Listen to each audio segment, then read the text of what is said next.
We are all beings of wisdom.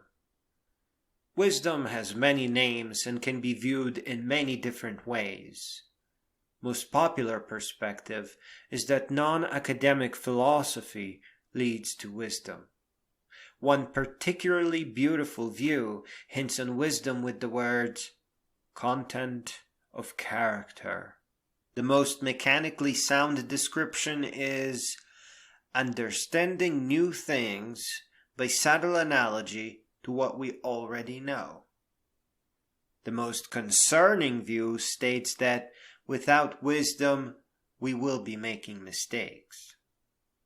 And I think the most reasonable view is all of the above, plus knowledge gained from adventure, philosophy, and science books and audiobooks. What is it for? Why, it's our operating system, of course. Part 2. Thought Experiment. Allow me to share with you a thought experiment, a way of seeing things that aid in your view of the world. Without wisdom, we form tribes and elect leaders, shamans, or popes, and hire muscle, creatures of violence, because that is the same thing the other tribe is doing, and the weaker one will be destroyed with great horror. These tribal, bare-bone behaviors did not end in the Middle Ages, as one would hope. This behavior is the default human behavior for the frightened and uneducated, the desperate, the angry, and even the sick. We may not understand why criminals do the things they do, but we can imagine one of our family members who one by one loses everything he loves. And on the last day, when all he has left is an ounce of sanity and a beating heart, he will fight, steal, and hate just to live another day. And for those who can't imagine why one would like to live another day when it is all pain, to preserve memories, to keep the fallen alive. And here we meet a man of honor, a judge, along with a jury and wealthy lawyers in fantastic shoes. And all they see is a madman, a criminal, a man who needs to be put in a cage.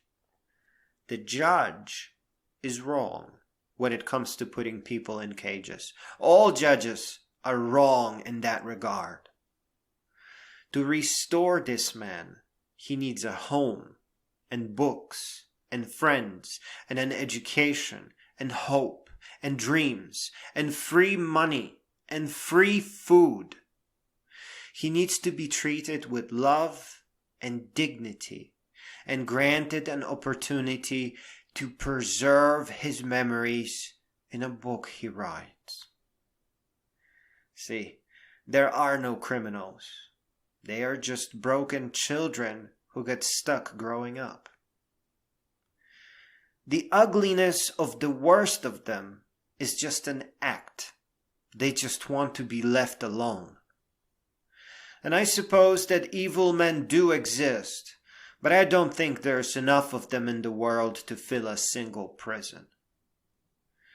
The 10 million people we keep in cages are just children with severe and crippling developmental issues. There are no political systems advanced enough to treat these beings. Their only hope is the public defender. The public defenders will fight to keep the broken people out of prison, because they know prison will only make them worse. If you ever wanted to see a real angel, ask a judge to let you sit in on a court case. Look that tired being in the eyes. We are human beings. We are not animals to be kept in cages. I have met snarling beasts, and I saw their red faces and bulging eyes, and they were just broken kids. At first, I wanted my older self to come and help me. But later, I just started calling them my bullies. They never had a chance at a good life.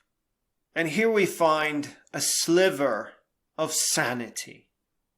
Because there is something that can be done to control crime. It is preventing children from being forced into that desperate mode of existence. Prevention. Prevention is a simple thing. Free home, free food, free money, and free tutors. A real education. It will take a psychologist to identify those who need help. It is as simple as that. No suffering, no harm. And for those of you who are crazy enough to ask who will pay for all this, let us call the institution a bank of love, right at the heart of a country. They print only as much money as people need to be taken care of. And they pride themselves in the amount of debt that no one will come to collect. Prevention is really about education, because an educated person can make a lot more than any government can grant them. Social programs, real welfare, or universal basic income will grant a person a home, a car, food, and all the necessities, but they can't pay for extras. They'll pay for an education leading up to a captain's license, but not for the boat. Prevention will go a long way to bring the number of prisoners down. These desperate beings are part of our family. It is all of us or none. We are a young civilization. We don't have governments that can handle universal basic income. We have governments that can barely handle themselves. But we can cross this bridge. The bridge where we eliminate poverty and homelessness and immense fear and suffering. Suffering that draws those who have the courage to keep fighting into addiction, so that they don't burst out of pain.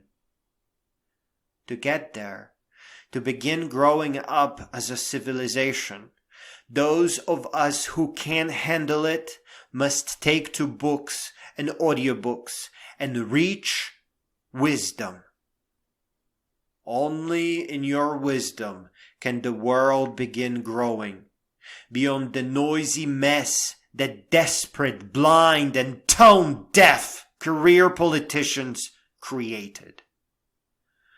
The youngest of you are going to inherit all these problems. But you will also know that all these problems are happening due to lack of wisdom.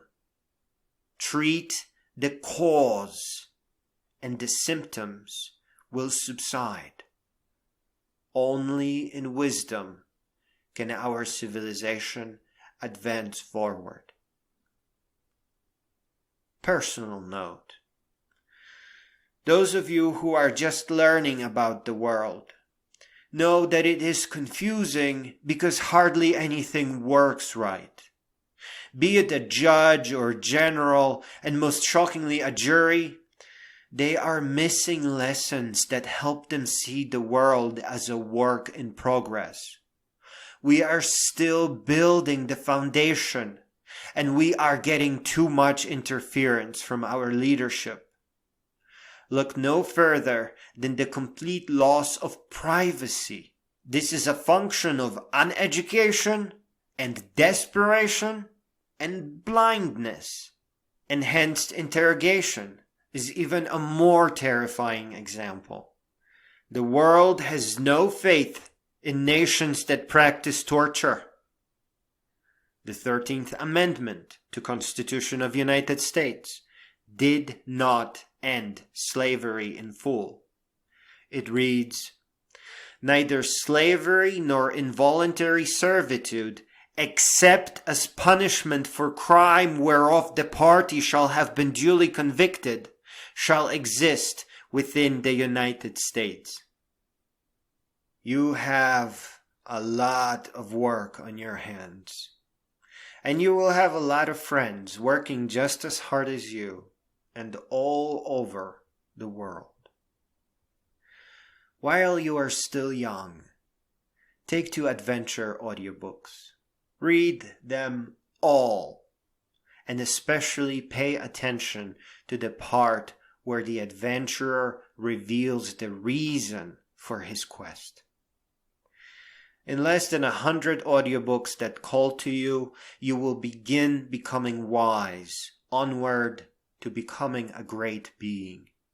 It is in itself a great adventure, and if I may, a memoir is best written as your life unfolds. It is never too early to start writing.